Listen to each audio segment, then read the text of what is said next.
Welcome to Real Vision. I'm Jim Bianco, and I have the great pleasure of talking to Sean Lippel of FinTech Collective. We're going to go down the rabbit hole of a couple of TradFi guys that have discovered DeFi and crypto and how we got there and what we think of it. So, Sean, welcome. Great to be here. Thank you for having me. Yeah, so let's start with the basics. Tell us about your background and tell us where you came from and how you wound up at FinTech Collective. Absolutely. So just by way of background, Sean Lippel, partner at FinTech Collective. We're an early stage venture capital firm based out of where I'm sitting right now in New York City. I've been heading up our digital asset effort since 2016. So to take you back into my brief professional history, I started my career in institutional finance at Credit Suisse. And during that time, I covered financial services and technology companies as an investment banker. I had the pleasure of starting my career right into the financial crisis of 2008. So I had a front row seat of seeing the pitfalls of a financial system that was not built from first principles. I'll never forget that first Christmas party where half my analyst class was laid off, made for a really interesting experience. And then just sort of running around the trading desk, just figure out what our exposure was to Lehman at the time, because no one knew.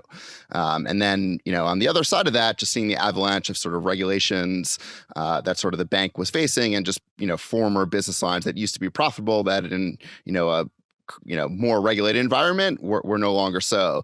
And at the time, as mentioned, I was covering technology companies, so I had the juxtaposition of seeing the advent of sort of mobile and the cloud and just what that technology innovation was unleashing, and kind of had a realization kind of early in my investment banking career that unless I want to be on the wrong side of history, it probably made sense to move over into the technology field. But the probably more interesting background is that I spent various periods of my 20s as a ranked online poker player. And I started a few adjacent businesses to that, one of which actually used a unique set of data analytics to rank and back other poker players. So little known fact, but most poker players are actually backed by other poker players. So we were kind of basically crowdfunding for poker players. And at the time in 2011, 12, you guessed it, poker sites were using Bitcoin to cash you off, and we were sending players sort of their funds in Bitcoin.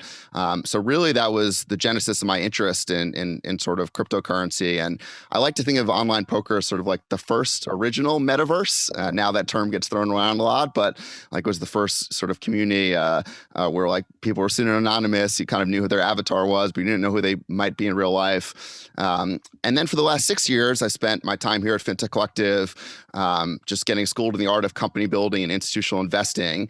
So really it's the confluence of those three things that sort of led me down sort of the crypto rabbit hole, and DeFi specifically is one, this background in institutional finance, two, sort of this poker background and understanding the metaverse and game theory optimization. And third is just the last 6 years in sort of company building and sort of being part of an institutional VC. Yeah, it's very interesting you bring up about the online poker. I do think of that too as kind of like a prehistoric version of what we were going on. And there's a lot of parallels to, NetTeller and maybe Coinbase or some of the DeFi applications too that we could get into as well. This is largely going to be to a crypto audience, and we're talking to a VC fund about investing in DeFi. And I'm sure that there's a lot of people that think, what does VC bring when you can have fair launch of tokens and everything? So talk to me a little bit about that. What advantages and what skill sets and can a VC fund bring to a DeFi protocol that others can't? It's a really fair question, Jim, because obviously we've seen a number of fair launches like Yearn and some success around those. I would say, it really depends on the entrepreneur. We've worked with tons of talented entrepreneurs in the DeFi and Web 3.0 space that do want institutional capital and thought partners and understand sort of the scale and sophistication of what that could bring. And having said that, not necessary. It's not necessary that all projects obviously get institutional backing, but there are a number of sort of benefits that I think we sort of bring to the table. But I second the notion that a traditional venture capital model within crypto is probably not going to work. And it's like, well, you've seen sort of this emergence of new fund managers, whether that's, us, whether that's Polychain, ACC Crypto, Powerify. And I think it's because like the reality is this new paradigm are quite different. Like the space is much more technical. It's being driven by development heavy teams. The code is open source. So this idea of like what builds durability and defensibility around a business model doesn't necessarily translate from sort of traditional VC where the tech stack is proprietary and you're sort of creating your API and someone's, licensing and paying you for it. So like we do think like sort of what succeeds here will be architected a bit differently than in the traditional world. And we think about bringing value to the portfolio across this new fund, across a bunch of different dimensions, one of which I'd say is, the upgrades to these sort of what I'll call decentralized financial networks never really stop. So bringing sort of a deep fundamental research lens and then just being active in governance means a lot, right? So like as institutional investors, we don't just hold our tokens. We're obviously, putting proposals forward. We're voting on the future of the sort of protocol and what we think works and what doesn't. And then just when we think about just, bringing technical capabilities, like we employ a smart contract engineer on the team that goes quite deep. So we think about like, I don't like to use the phrase that we're building a full stack consulting arm because that's really not what we're in the business of doing, but we like to be really impactful across dimensions of like governance, liquidity mining, bringing some technical capabilities by having someone on the team that could dig underneath the hood and sort of help along that dimension. And then just like when you think about these communities, like this is what they are, it's sort of communities sovereign to the internet. Like how do we think about marketing and reaching sort of a broad scale of people and sort of moving, people forward in a holistic direction. And, we have a lot of experience doing that and sort of seeding early protocols across decentralized finance. So, and then, the liquidity mining thing is actually really interesting, right? Like the lifeblood of these networks and DeFi really is sort of liquidity at the earliest stages is like bootstrapping network effects and having an institutional partner that could bring not just equity capital or being able to buy your token, but actually bringing assets or TVL into the protocol is really important at the earliest stages because like you got to get the flywheel going and anyone who could help sort of amplify the messaging and do that is going to be differential for these new age Web 3.0 companies. It's interesting you bring that up because in a lot of the VCs or TradFi people that I've talked to in this space really like to use the phrase picks and shovels. I want to go to the picks and shovels, and they're always focused on the chart or chain link or something like that. But you talked about a much wider net than just talking about, some of the direct applications that you can have on it. So talk to us a little bit about what it is that you're looking for in a protocol or in a project that would interest you in going to the next step and continuing to investigate it as a possible investment opportunity. Yeah, absolutely. And I'll say this, just given sort of the nature of FinTech Collective, like we're a global asset manager and we've sort of cut our teeth as early stage investors. So we kind of invest at the early stages. So I will say 100% sort of the founding team is the most paramount, piece to that puzzle to us. Like we look quite deeply at sort of the skill set of the founders and sort of what drives them. And everything in DeFi obviously is highly ethos driven as well. So we think about things that sort of stay true to the ethos of transparency, openness, programmability, and composability, right? So founders that sort of exhibit those characteristics, but just have like a big global vision, right? That's the other thing is, what we're building here is, financial networks that are sovereign to the internet and global by nature. So having a global vision is really important when we look at sort of the protocols that we invest in. And then just thinking about sort of like, I like to sort of zoom out and think about, DeFi specifically and like what use cases are there and like sort of what's getting traction for us to look to invest in. And what I think is really interesting, if you kind of zoom out and look at the crypto market cap, like where are we sitting today at 1.2 trillion?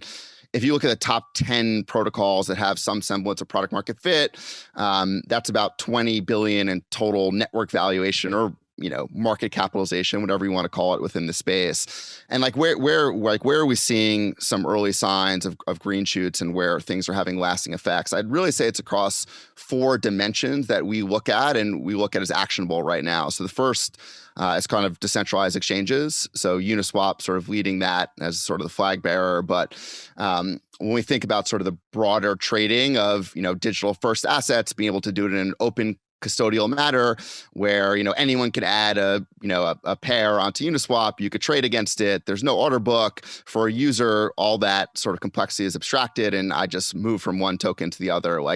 That is a fundamentally game-changing experience, and bears out in the data, right? If you look at some days, Uniswap trades north of $1 billion, which may actually supplant Coinbase on a variety of days. So DEXs are certainly getting a ton of traction. The second swim lane that we think a lot about that has traction is sort of the borrowing lending space. So whether that's, Aave, Compound, Maker, just, non-custodial repo markets, we're actually using the power of the technology where I actually don't have to, as we mentioned, starting my career in institutional finance, I don't have to hand my collateral over to someone else to borrow another digital asset. So really, we think about that as foundationally important to DeFi and sort of the lifeblood. If you think about repo markets across traditional markets, they measure in the trillions, and sort of replatforming them using smart contracts is a fundamentally better architecture to do that. So we look at that and sort of the 10 billion plus TVL that's across those protocols. The third space that we look a lot at and sort of have an active thesis in is sort of the synthetic space. So we were the earliest backers of a protocol called Universal Market Access, which is infrastructure for developers to develop synthetics. And we think a lot about just, this idea of real-time margining that UMA does, and just a better sort of oracle system to sort of adjudicate financial contracts. Financial contracts that exist today are very specific to the geography you're in. When we think about a financial contracting system that could span sort of globally, we think about UMA as an important infrastructure, and synthetics are certainly getting a lot of traction and volume. And the fourth thing, which I'm sure we'll talk a lot more about because it's top of mind, not just for us in DeFi, but on the regulator's mind, is this idea of stablecoins and sort of replatforming the way that payments works. And today we've got over $100 billion across stablecoins or the stablecoin ecosystem, a variety of centralized stablecoins like USDC and Tether, and decentralized stablecoins like MakerDAO. But that's certainly an area that's getting traction that we spend a lot of time thinking about. So hopefully that answers the question of not just what we're looking for from a sort of team perspective, but just some of the areas of interest to us at sort of the fund level. And you're exactly right. We think, a successful fund in this space is quite nimble and is going towards where the areas and pockets of opportunities are. So, we do invest in equity, and a lot of that has to do with sort of life cycle and stage. At the early stage, these things look like traditional equity structures before anything's built, and it's just a white paper. Eventually get to the SAFT, a simple agreement for future token launch, and eventually get to the public token market when sort of, these things reach some measure of scale. And we want to be able to invest, across the full spectrum. So the aperture is really wide from the fund level. Wherever we see 15 plus X opportunities, we want to be there. So now you have both, as I understand it, you have the FinTech Collective FinTech Fund and a DeFi fund, or the DeFi fund is part of the FinTech Fund. Explain that relationship to us, and what is and how your DeFi fund is structured, or what people should expect out of a traditional VC DeFi fund, or yours as an example. Just kind of the broad strokes here to give listeners an idea of how this stuff would work and be set up. Yeah, it's a really great question. So let me unpack it a little bit to sort of help with just the understanding of the viewers, and then even potentially some of the companies we may be looking to invest in. So just starting at the highest level, just what is FinTech Collective? So FinTech Collective, we're a global venture capital firm. We're based out of New York City, and sort of the tagline for us is sort of helping entrepreneurs who are rewiring the way money moves through the world. So sitting today, we've got over 500 million of regulatory assets under management and 52 portfolio companies. As you guessed it from sort of the name on the cover, we're myopically focused on this opportunity in financial services tech. So we only do things that have a financial services product use case. The second big differentiator for us as a fund is everyone on the team has spent time as entrepreneurs. The firm itself was started in 2012 by two serial fintech entrepreneurs who've known each other for 21 years now, named Brooks Gibbons and Garrett Jones. They've had 4 successful exits across capital markets tech, payments, enterprise AI, and then sort of our classic operators that have turned themselves into VCs as they kind of hit their 40s. And the last thing I would say is that the firm itself has been architected as global and institutional from day one. So we don't think about this idea of fintech or DeFi emanating out of Silicon Valley alone, like we've seen other technology trends. We think about these globally distributed epicenters of activity, New York being one, Sao Paulo, Brazil, London, Berlin, Singapore. So the firm really has invested, we've got 8 companies in Latin America, five in Europe. And the capital is institutional in nature. So pension fund money, sovereign fund money, fund-to-fund money, a handful of corporates that are quite thoughtful and are sort of accretive to what we're trying to build. So that's sort of at the highest level. That's what FinTech Collective is. It's a sector-focused venture capital firm that's global in nature. And how do we get in this? How do we get involved in crypto as a fund away from my background? And what does it relate to DeFi? And how do we sort of tie the pieces together? So I think it probably makes sense before I get into like what the fund is, to tell you like the thesis around DeFi for us and how we wound up here. But the TLDR is like, we're not new to the space. Like in our first fund, we invested in a business called TradeBlock, and this is back in 2013. And what TradeBlock was really doing was early in thinking about the institutionalization of the asset class and providing like a unique set of data and analytics and a trading platform for that. So we were already involved in investing in the space back in 2013 out of our first fund. And sort of the thesis that drives this DeFi fund, I can unpack a little bit, but foundationally, what we think is happening is we think we're in this multi-decade transition from what I'll call industrial finance into this world of network-based finance. And what we think is actually happening is every area of consumer, enterprise, and institutional finance is basically being re-platformed on a public permissionless blockchain. It makes things more transparent, open, programmable, trust minimized. But when we talk about DeFi, what I'm really talking about is basically a new architecture for building money and applications. It's basically the financial services products that you and I have grown up and known, but being built without intermediaries, right? So we think at the end of the day, it results in better, faster, cheaper finance in developed markets. And it's things like potentially being your own bank in developed markets, which is something that can't exist really without DeFi. We think about innovation in capital markets. So this idea of tokenization of everything, only a concept, once again, that could exist in DeFi. And then, we talk about this a lot, and Jim, you and I discussed it too, is just this idea of in developing markets where 35% of the world lives somewhere where inflation exceeds 10% or under authoritarian regime, like DeFi is definitely a much better backbone and a potential store of value for these individuals and small businesses who are struggling. So the DeFi fund itself, think about it as it's a $50 million fund that's, sits adjacent to and under sort of the parent. It's thematic and fundamentally driven. All we do is track and invest in DeFi. As I mentioned, that could be across equity, public token, SAFs, a few different flavors. So it's a bit of a tweak on your traditional private venture approach, just being optimized for the current paradigm of Web 3.0 investing. So you kind of hinted at this, and I want to drill down a little bit more on it. What is the problem in the traditional financial services that we think or you think needs to be disrupted? When I tweet about this, a bunch of what I call no-coiners always come back to me. I always talk about the payment rails are not working right. The unbanked are really getting the raw end of the deal with remittances. And they go, well, what are you talking about? I can send you money on Venmo in 5 seconds. And I was like, yes, because you're not unbanked and you've met minimum requirements at the bank and you've got money and you can get this service as an add-on. So talk to us about what you think is the problem in TradFi or in the current financial system that's not being addressed that DeFi is trying to address and how it can do a better job of it.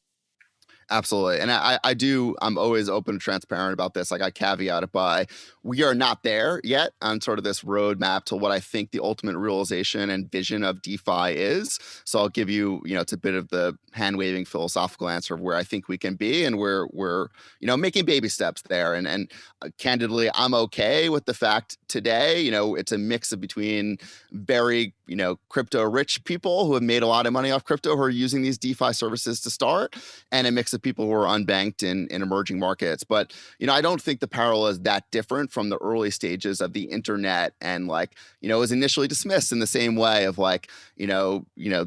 who's really using the internet. It's being used by criminals and for pornography. And at the early stages, it really wasn't being used to disseminate information to the far-reaching parts of the world that ultimately it did, right? And it was not, so it's tough to envision fully the use cases that we think for DeFi, but I could give you some initial sound bites. So if you think about the system of industrial finance, or what we'll call the system that existed for the last 200 years and the paradigm we sit in today, there's two foundational problems. One is there's way too much intermediation, way too many toll takers across the road for you to sort of get the delivery of financial services.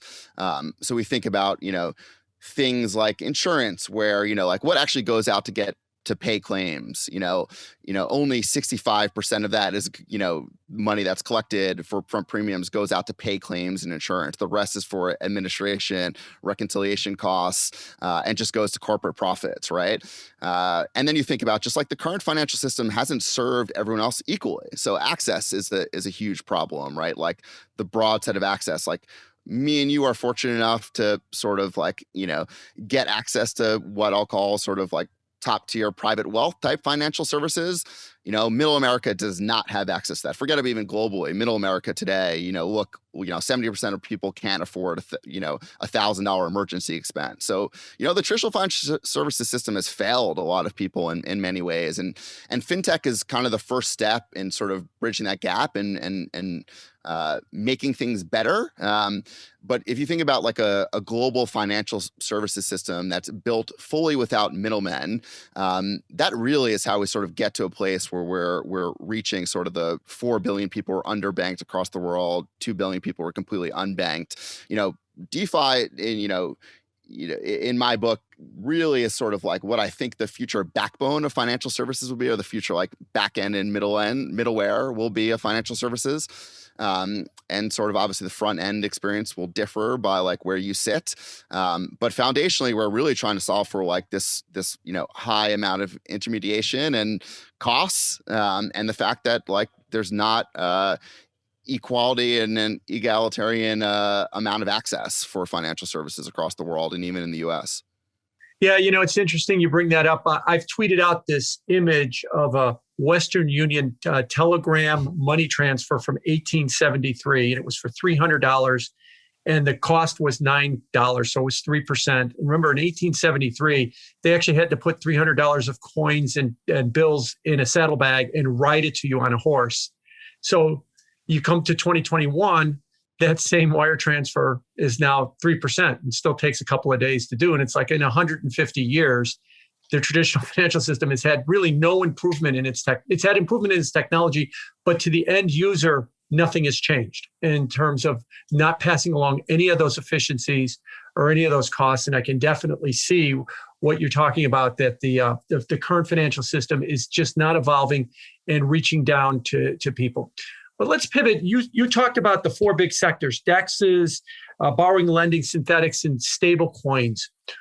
What's of those is the top of your radar right now? What do you think is what's got everybody's attention, or maybe got your attention, that we should drill down a little bit deeper on in those four areas? Yeah, absolutely. I'll give you one that I think we were a little bit forward thinking on. I think the market and the crypto market, it has a bit of a polarizing opinion on this, and it fits within the borrowing lending space. And it's one thing in which I feel really strongly about. And it's this idea of real world assets coming on chain within the borrowing lending space. And you've seen a couple of proposals pass within the MakerDAO community to actually allow real world assets, things like real estate, things like freight invoices, things like, the future revenue from Spotify artists that are being streamed to come on chain. And it's an area in which I feel, and here's the reason why I feel so compelled about it. People always give crypto a hard time, and rightfully so, for sort of these like insane mini cycles we go through. We went through one in 2017, 18. We just went through one as well. And they're very important to adoption, but it tends to be confined to sort of the crypto ecosystem itself. And like, why do we go through these insane exacerbated cycles? It's really because we not yet have been tethered to sort of real world activity that occurs outside of sort of the fully digital world. And I really do think we need to bring some of these real world assets on chain, and it'll help with diversification to have things like commercial real estate sitting inside of a MakerDAO vault and sort of backing as collateral rather than just Ethereum.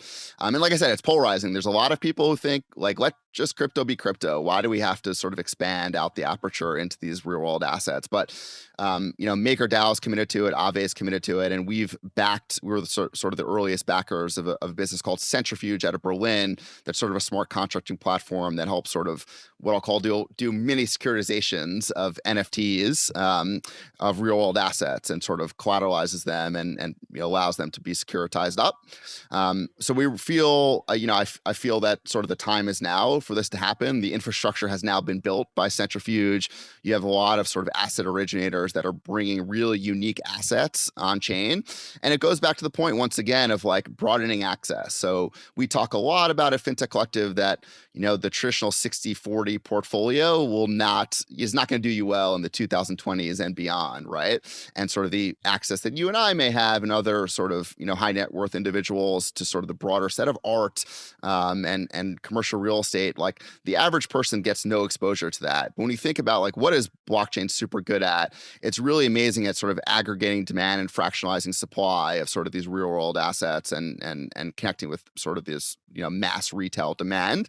And that previously is not possible without something like a blockchain backbone. So I get really excited about the idea of getting normal folks access to these type of uncorrelated assets, and Centrifuge and Maker are really sort of the flag bearers of bringing this movement forward. And I think it's going to take a lot of people by surprise. I think like we're going to enter a world where it's going to be many billions of real world assets entering in a very short period of time. And it's amazing. Like MakerDAO's cost of capital is zero. If you think about them as sort of a decentralized Federal Reserve or the Federal Reserve of DeFi, and sort of the lifeblood of everything going on in DeFi, their cost of capital is zero. They've got to get the risk underwriting right, but I have heavy conviction that they will. So I think this idea of sort of borrowing, lending, expanding its mandate into real world assets is going to be huge for DeFi. So talking about getting it into the real world, how about stablecoins? How do you see them fitting into the ecosystem of bringing DeFi to the regular people, if you will? Yeah, absolutely. So clearly, you probably hear it from sort of my references to Maker. Like I do believe in building something that is more decentralized and actually is backed by collateral versus things like sovereign currencies, which we could have a long debate on what they're actually backed by. So like, listen, stablecoins. It's not a long debate. They're backed by nothing. But anyway, I digress.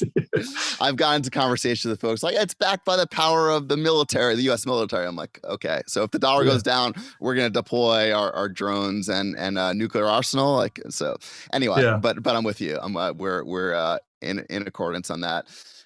So big believers in the power of stablecoins, and you referenced a few different use cases of thinking about remittances and sending money globally, and the amount of toll takers, whether it's Western Union that takes 3 to 10%. So this idea of programmable money and having a representation of a U.S. dollar is a game changer, right?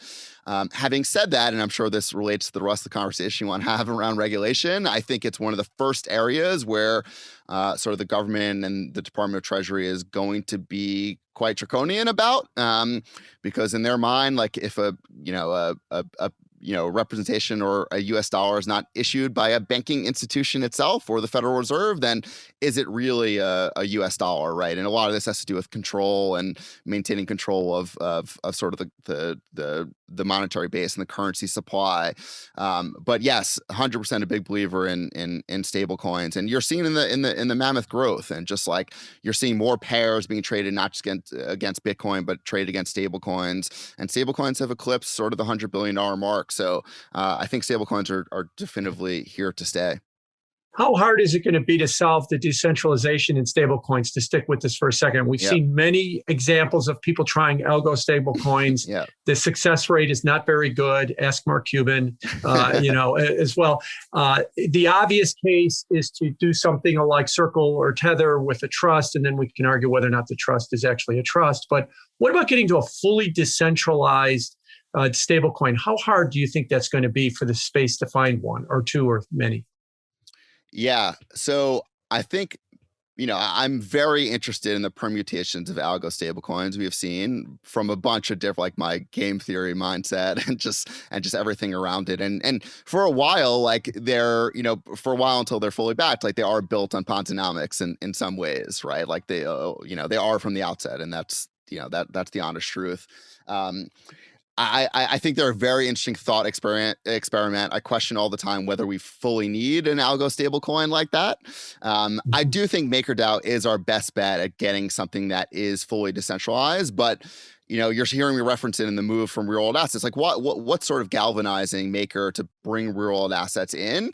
It's because Maker hasn't scaled at the same rate that sort of, USDC and Tether have, where they could just sort of, take dollars, put it in a trust or a bank and print more digital representation of that thing. Maker actually needs collateral in its vault to do that, right? So, Maker has had a scaling problem, right? It's not scaling at the same rate. I think real world assets will bridge a bit of that gap, but we're sort of being limited by the amount of collateral in the system for something like Maker. So I'd probably view it as the most true and sort of stable, decentralized stable coin that's out there. So clearly I have a bit of a bias from that perspective, but scaling is the huge question around something like MakerDAO. And, I think some of these algo stable coins, the experimentation is going to continue. I think someone's going to get there. It's a lot of trial and error, but anytime, it's the same thing I think with cryptos, like anytime you put some of the smartest minds, whether that's devs and sort of like game theory architects together, like you get some interesting outcomes, right? So I'm never one to be dismissive of sort of the brain power that's in sort of the ecosystem and figuring out how to scale some of these decentralized solutions. So we've kind of danced around it, and the stablecoin discussion brings us right to the discussion of regulation. This is the biggest hangup I think that a lot of people in the traditional world have. They look at the DeFi space, they say, yeah, it's interesting. And then they constantly get bombarded with FUD about, we're going to do this to Binance, and we're going to have a meeting about stable coins, and we're going to, require a banking license here, or we're going to require regulations there, and it makes them uneasy. So start with this idea. What do you think regulators are thinking? And I'll give you two options here. Are they thinking we have to use regulations to protect ourselves because we like our little world that we have, or we need to help guide this DeFi crypto space into the mainstream? We'll help you along with our experience. Which way do you think they are in that spectrum, or do you think they're somewhere different than that? No, I think those two are probably accurate depictions, and I think the truth lies somewhere in the middle of the two things you just outlined. Like it's not necessarily as black and white as one or the other. I think, and it also depends on what department, right? Right. And I think, like, when I think about everything going on from a sort of a regulation perspective, I come to the conclusion, like, this needs a whole new field of law. And if you think about, it depends on the department, like, crypto assets in general touch so many different departments, right? You got the OCC, you have the SEC, you have the Department of Treasury, you have the CFTC, you have the IRS. Don't forget the Fed. And we have so how do you coordinate all these different bodies and fragmented organizations that each have their own, reasons for existing, and like what motivates the individual actors within each of these regulatory bodies? And then you have both federal and state level regulations, right? So, here's what I think. I think the regulators are much smarter than people in crypto give them credit for. And you see it, right? Look at the publications the St. Louis Fed put out. Like, that's one of the most comprehensive reports on DeFi that's out there. And Brian Brooks has, spent a fair amount of time in the OCC, before that at Coinbase and then at Binance. And I think you can't underestimate sort of the work that he did in sort of self-driving banks and, getting the OCC to say banks could hold these like new age digital things on behalf of consumers. Like those are huge steps forward, first of all, and their understanding is deeper than I think once again most people give them credit for. I think it's going to be a push and pull. I think the Federal Reserve and Janet Yellen and folks that come from a much different generation, maybe they don't fully understand as part of it. And two, they're going to be reluctant to give sort of, full control of a monetary base and a new money architecture into a decentralized format. But here's what I think, and I think you subscribe to this as well, is that consumer choice and sovereignty is going to win at the end of the day. Like, look at every other industry from hotels with hotels.com and taxis with Uber. Like, consumer choice is going to win at the end of the day. And I think it's a really tough time to be in sort of a sort of position of power and be cracking down on crypto in the developed markets because crypto is populism right now. And I don't think a lot of these politicians specifically want to be on the wrong side of history of that. And there's just such a wave and momentum around this whole crypto movement. And you saw it with GameStop and, it's tough, right? Like at the end of the day, they're kept empowered by votes. So I think, it'll take time. Like, I don't think we're going to get a huge, amazing, comprehensive framework that recognizes that this thing needs to be looked at differently. And it's not black and white security or not, or exchange or not. Like, these things in DeFi, are across a continuum and like a very nuanced approach is needed. And we're gonna have to coordinate a lot of people to get there. But I have faith that just given the fact we're opening up access and lowering costs at the end of the day, like regulators should be embracing that. And as well as I know, like you commit fraud or something else and you're doing it in crypto, like, and you're doing it in Bitcoin, like it's traceable. So like, using Chainalysis and all these different mechanisms, like regulators should love crypto. It's better than tracking cash. Yeah, I agree. And you talked about consumer choice. Let's remind everybody, this is a global market. This is not just a US market. And that there are a lot of people that are unbanked or very interested in this space in Asia, in Latin America, in Africa, and in the Middle East. And one of the things when we talk about regulators that I found highly disappointing is we know the story about El Salvador, with their adoption of Bitcoin, and they asked the World Bank to come in and help them. And El Salvador did point out 70% of their population is unbanked, and most of their money comes from remittances from foreign countries. That's the United States. And they were looking at using some kind of a crypto payment rail system, either through Bitcoin, which is what they have now, maybe somewhere else. And they said, World Bank, come in here and help us. And World Bank said, no, that's all the stuff, that's dirty energy and it's all drug dealers. We're not going to help you at all with it. And it was just a terrible answer, I thought. But tell us about the rest of the world. I mean, we're talking about the SEC, the IRS, the Fed, the OCC getting together and talking about regulations. Do people in Asia, Middle East, Latin America, and Africa care about what we think? Are they going to go ahead without us? Are they going to, or do they need us? Or where do we fit into the bigger hole in this thing? Yeah. I've heard you reference this as well on some of your content, and I agree with it. I think in some ways we may get leapfrogged. Right. I think we a lot of the rest of the world doesn't have what I'll call technical debt or regulatory debt of having this immense system and that was built in industrial era to sort of like change. So you've got places where like this sort of future open permissionless composable architecture can be used to leapfrog.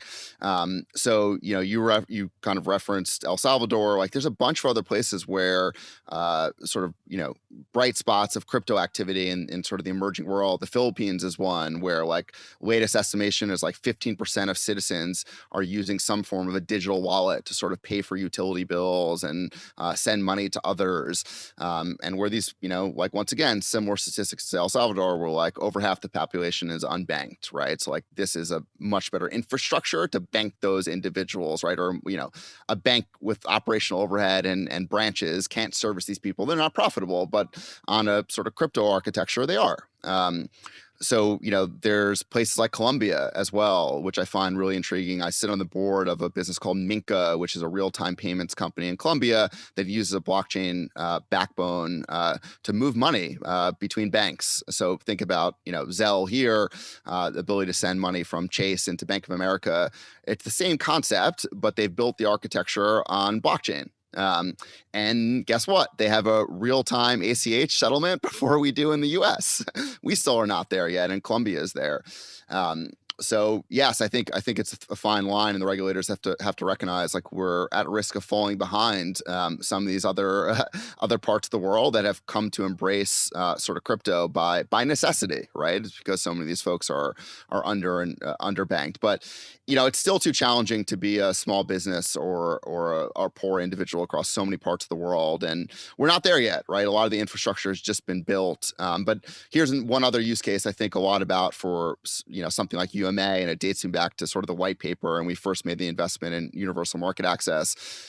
You go to a place like Southeast Asia or China where there's such tight capital controls, they cannot invest, $10 into the U.S. stock market, into an S&P 500 index. But when you think about a synthetically composed index that's made on something like UMA with no investment minimum, right? Like where those people in China can invest without being, censored out of sort of the ownership and actually maintain sovereignty over their ownership in the S&P 500. So I find that to be really intriguing, is getting a broader set of individuals globally access, once again, to higher performing assets, like the U.S. stock market. And I completely agree with that. And you can even draw that into domestically, if we were to call them all the way back domestically and look at the traditional capital markets. And tokenomics is maybe opening up more efficiencies for a company that really, they can issue debt, and they can issue various forms of debt. They can issue preferred stock, they can issue common stock as well. But if you had within your capital structure an entire level of tokens as well too, and these tokens are very flexible. One of the arguments that people have made is that why has Apple and Tesla been such powerhouse companies over the last couple of years? That they've got a network effect, that the people that use those products also own those companies. And so they're natural salesmen for those companies. What about a Dollar Tree and a McDonald's? Most of the people that go to a Dollar Tree or McDonald's usually don't own the stock, but if you had a token that you can give them, a low dollar token to give them a discount at some of those places, and they can share in the upside of the company, you can turn them into bigger advocates for those companies. Do you see that disrupting or coming to our capital markets in the West, and especially the United States, that we could start rethinking the whole stock, bond, maybe having tokens in that capital structure as well too? 100%. This idea of the way capital formation occurs today, it's going to change. It already is changing. And you referenced it, the power, like what's the power of Web 3.0 and DeFi? Like this infrastructure for the first time is like, community built, owned, and operated. And that is like foundationally so game changing for every vector of industry, not just financial services. And like what like you see with like the Link Marines and the owners of Chainlink, like they are staunch, right? Like you own Link, you're not selling. And to your point of like, imagine if Vitalik referenced this as well. And I think it's an interesting analogy, is like, imagine each time, like you said, you bought a MacBook, you got like a small share of equity in Apple, the company. Like you are going to be a huge proponent, especially if you're in there early, and that's what you're seeing with sort of these ecosystems that are specific to sort of Web 3.0 and the internet. Like these communities, like people own the tokens, people use the products, and people become the biggest advocates of the infrastructure. So I think it's a really powerful incentive mechanism. This idea of yield farming, which is brought to market in DeFi Summer by Compound, and sort of giving a native token in the financial network. Like there's been different forms, like loyalty points for credit cards, like not so dissimilar, right? Like there's corollaries in traditional markets, and I think what people are realizing is like the power, like there's true power behind tokenomics. And I think you're going to see sort of, traditional companies recognize that and change capital formation to be reflective of sort of this new world we live in. one of the things I think that traditional financial people have a hard time getting their arms around or even their head around is decentralized autonomous organizations, or DAOs, and the governance of how they work. And you referenced it earlier with improvement proposals and stuff. How do you explain this to a traditional equity investor? And how do you get them to not think that you've lost your mind if you think that that's a structure, but actually it makes a lot of sense to have it as a structure like that? Yeah, DAOs, there's a whole school around just DAOs themselves, and it's such an ongoing, fluid conversation about like what DAOs are, how do we classify them, how do they avail themselves of traditional courts if necessary. But once again, I think the cat's out of the like it is with crypto. I think the cat's out of the bag on this DAO thing. Like decentralized autonomous organizations are a thing, and they're not going away. And I think probably now we've got to start. Before COVID, maybe we had a couple thousand members of DAOs across the world. We're probably like 100, 200,000 now. I think we're easily on the path to many millions. It's a flat hierarchy, and that's what's amazing. And a lot of these, what's amazing is like you've got, in some ways, like very known characters, like VCs interacting with people who are like anonymous or pseudo-anonymous. So you're kind of merging these two weird worlds. But like DAOs have proven themselves to be really effective governance tools, especially when people are incentivized correctly, and they tend to be more egalitarian. So this idea of a DAO, and DAOs continue to have more power globally. I think that's going to continue to be a thing as like Web 3.0 infrastructure becomes more powerful and begins to supplant a lot of Web 2.0, and similarly DeFi begins to supplant more of CeFi. DAOs are going to continue to gain power, and how we recognize them is going to be really important. And I really give kudos to places like Wyoming for pushing the agenda and conversation forward. Beginning to recognize DAOs is just a huge step forward. And then you get in some real nuances, and Laura Shin had an amazing podcast that featured Aaron Wright recently, which is like, is an interest in a DAO of security. May or may not be. Like, we also need more clarity around this. We're looking to past rulings that are many decades old that didn't contemplate anything that looked and felt like an organization that was native to the internet. So how we characterize these things is going to be important, and like how we work with DAOs. Like you're seeing partnerships come between DAOs the way you'd see partnerships between corporations. You're going to see partnerships between DAOs and traditional corporations. So it's really unique. It's kind of a little bit scary, a little bit dystopian in some ways, but like I said, I don't think they're going away.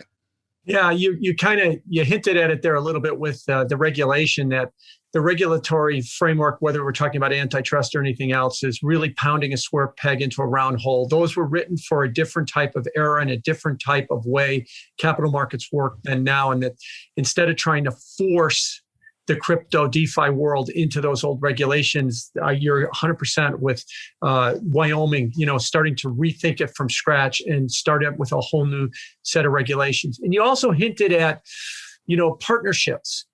We talked about where the regulators are. What about traditional finance? What do the banks think about the lending and borrowing protocols? What does the New York Stock Exchange think about Uniswap? Just to throw out some generalized examples. Yeah. Are they embracing these ideas? Are they fearful of these ideas? Where do you think most traditional finance falls with some of these stuff? Yeah. So here, I think, if you really, I think on the surface, the answer is very dismissive, but I know, once again, like the answer tends to be more nuanced than that. If you really go to the most thoughtful people within these organizations, within financial institutions, they recognize how disruptive this technology is, right? Like, without a doubt. The reasons they are dismissive is because the rules that they've had to adhere to, it seemingly something like a Uniswap, which doesn't have KYC AML implemented, like it doesn't feel like they're playing by the same rules, and they know that institutional pockets of capital, if it's going to come into these systems, like need to have know your customer and anti-money laundering for them to participate. And it's a lot of the reasons why we have seen a hesitation or reluctance from larger scale players coming in to buy these DeFi tokens or participate in these ecosystems. So they're paying attention. They know how disruptive it is. They can't yet play, because of, sort of the current regulatory overhang that they have. But, you're seeing them experiment. I think you're going to see KYC AML versions of everything from, Aave on the borrowing lending side to Uniswap, where on the DEX side, where like all market participants are going to be KYC to AML. Like someone is going to take a run of that. I think you're going to see, versions, alternative systems that are fully KYC to AML. Do I think they are going to gain as much traction as we've seen in DeFi? Probably not. Do I think they win out in the end of the day? Also, probably not. But the other reason why a lot of these sort of financial institutions and banks are dismissive and to extend its right is like, the banking system has been stress tested over many centuries, right? The speed of innovation here is incredible. It's undeniable. And the metrics are unforgeable. But, we haven't been, DeFi has only really been a thing for a couple of years. Like we've been through a couple stress tests, like, the March drop, in COVID, where we dropped 50% in one day. That stressed the maker system, right? Like, wound up with some, community losses. The May sell off in 3 days where we sold up 60%. That was a stress test. But it's nascent technology. Like this stuff has not been through many decades, right? So when a lot of the banks look at it, they're like, we'll take it seriously when it's been through a couple decades. But it's the classic innovator's dilemma too. Like if you think about DeFi and who they're servicing, we referenced it a couple of times. It's like the very crypto rich who have different needs and people who are unbanked or not being served by them anyway. So they're kind of like, who are they really appealing to? These aren't our customers anyway. And the fallacy in that, as you know, is that's where they'll start, and then eventually it'll come for their customers, right? That's the classic innovator's dilemma. So exactly. I think they're gonna fall. They're gonna fall victim to it. They're paying attention, but most likely they will fall victim to that fallacy in thinking. So how about closer to what you guys do? How about the cutting edge fintech firms? I'm curious, to throw out again a generalized example for the audience, like what does a Stripe think about stablecoins or central bank digital currency? They've got a great business going, and does that disrupt them, or are they embracing that? Where do you think when you get to these cutting edge fintech companies, how are they viewing the DeFi and crypto world? Yeah, so it's an amazing question, and if you think about like a lot of the innovation that's happening in fintech, to take the very skeptical, the skeptics view is like, fintech is really just innovated at the application and front end and delivering better services, but like it's really built on stale old back end because it has to adhere to the current system. So I think a lot of them, Stripe, MasterCard, and the rest, who are really innovative companies, look at this and say, this is probably better back-end infrastructure for us to run parts of our organization on. So they look to it with promise, I think, rather than like full disruptive capability to their business model. Like, is it disruptive in some ways? Obviously, if stablecoins fully, come on and it's direct peer-to-peer payments and there's no intermediation, like sure, it could be disruptive, someone like Stripe, but there's still going to be middleware. There's still going to be service providers. Do I think they're going to extract as much value as they do in the current, paradigm? No, but there's definitely, room for application layer and sort of the customer service layer. And that's what Stripe and people like MasterCard and Square are really good at, right? Is like sort of like creating great customer experiences. And that's kind of what DeFi historically hasn't been amazing at. Like we get a lot of criticism for the UI UX, and these companies have built amazing products that create delightful experiences for customers. So when I think about the most forward-thinking fintech companies, I think they look at it with opportunity to sort of, reach a broader set of customers with, putting their magic on top of a DeFi backbone. Yeah, I completely agree. I don't think that we'll ever get to a world that everybody's basically got their own wallet and their own private keys. There will be some people that will want that hand holding, or maybe they'll want that third party involved in the process. Maybe even you or me might want some assets or some ideas involved with a third party holding a specific private key, where other assets that we have, we only hold our private keys as well too. So there will be a mixture of that. And so definitely you could see that. But as we come up here towards the end, the one other thing that's kind of big in this space we haven't really touched upon is central bank digital currencies. You mentioned stablecoins as being an important part of the ecosystem. Do you see that as a disruption to the stablecoin system? Do you see that as a benefit or a detraction for the entire DeFi crypto space in general? Yeah. I have a pretty different opinion on this, actually. I don't think it's ever going to happen. I don't think a CBDC is ever going to happen. It's not that different. I'm with you on that. I've called it the ultimate shitcoin, but that's a different subject. I don't think it's going to happen. I think it's like if you think about what the Fed is, right? Like imagine having a direct, account with the Fed, right? Where like you got your, money from PPP, from the CARES Act directly from the Fed. Like every single commercial banking institution would have been disrupted by that innovation, right? It's like the lobbying efforts, and they go hand in hand, the commercial banking industry with the Fed window and everything that, the whole system is built on, like you only have access to the Fed window if you're a bank, and you only have access to the Fed wire if you're a bank.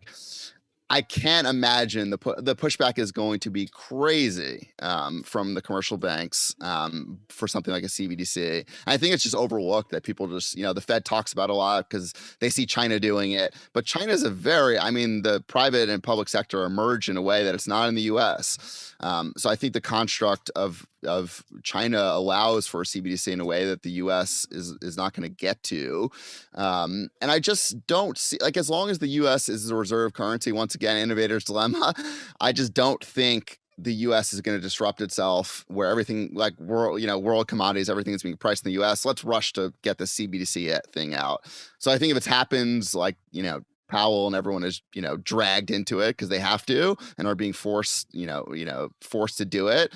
I don't think they're raising their hand and are moving this initiative actually forward. I think we hold a different viewpoint the rest of the world on this because I think people think it's going to move and going to happen. But I completely agree. Don't forget, that the Fed is a regulator of the banking system. And the banking system has got a good point that you are a regulator and you're going to be a competitor at the same time. The umpire doesn't get to stand in the batter's box. He stands behind the catcher and calls balls and strikes. And so you can't do both at the same time. So I agree with you. I don't think that the problem that central banks are having with CBDCs is technology, it's policy. They see the idea, but they just don't know how they're supposed to implement it in a way that it would be useful or anything else. So this has been an amazing hour that we've talked about the whole TradFi, DeFi world and stuff like that. Let me give you a moment here to give some parting big picture thoughts. Where do you think we might be in 5 or 10 or 15 years in this space? And let's just leave off, what the tokens have done in the last week or month or quarter and stuff like that. But bigger picture, how do you think our lives are going to be different, in the year 2030 or something like that? Yeah, it's an amazing question. So I view this as sitting in venture for the last 6 years and covering fintech, it feels like all the pieces have been generally evolutionary. This is the first generational paradigm shift I've seen. And I think it's going to, basically disseminate in so many pieces of life we can't really understand, from the tokenization of everything to sort of having a wallet where you're owning all your assets, both, digitally native and traditional securities. I think I don't think it's a reach to say the smart contract wallet or sort of a digital wallet will be as ubiquitous as email is today. And everyone's going to have one. Everyone's going to be interacting with digital assets in the future. So yeah, I mean, I think the attention has been called to this space given the confluence of sort of macro and the money printing and everything else. But I think that's sort of distracting from sort of the big picture and sort of where we're headed, the foundational technology shifts here towards sovereignty and ownership. It's going to take on continued importance. This push and pull between, centralization and decentralization is going to keep on happening. And people are going to come to really appreciate that this alternative financial system and digital assets exist. And we're lucky to be sort of sitting in this place of humanity, because, you know, for hundreds of years, like, you live somewhere, like, there was no alternative. Like, you lived in a sovereign country, and that was it. If things weren't your going way, you were stuck. So I think this is going to open up so many alternatives for individuals globally, that it just gives me such a great amount of excitement. And I think we're so early in this. We're so early, right? Let's, like, look at the top 10 protocols I reference in DeFi. They command only 20 billion in total network valuation. Look at global financial services equity capitals in the tens of trillions, right? We're so early. So I don't think all the potential innovation we could really even contemplate today. But I think we're positioned quite nicely on a go forward basis, and I'm just excited by it. I am too, and I really do look forward to watching this. As I've said to you, I've been in the macro space for 30 years, and this is far and away the most interesting thing that I've seen, in the big picture come along. Sean, it's been a great conversation. Thanks for your time. Really enjoyed it. Yeah, awesome. Thank you for having me. Chat soon. Thank you.